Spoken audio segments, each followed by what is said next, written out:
it has rained. Still, we focus of the third day rain, because it may mark a great history here in Kenya, Nairobi County. This I'm talking in Nairobi because even East, Northeastern, I've seen clips. I don't know whether it's real. But what we prayed for is what God gives.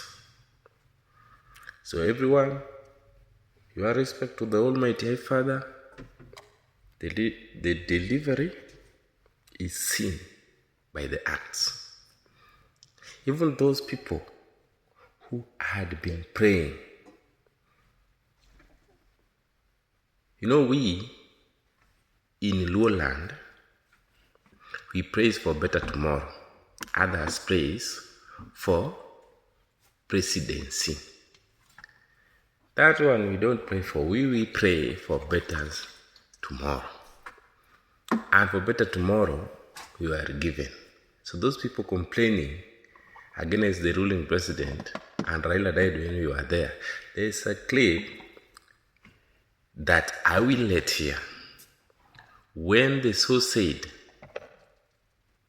quoted, those people who are against the ruling president, their brigade quoted,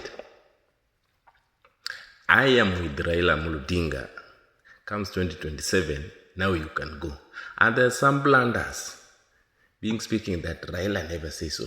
It's agreement between Raila Amolo and President Arap May Ruto. What was to happen after 2027?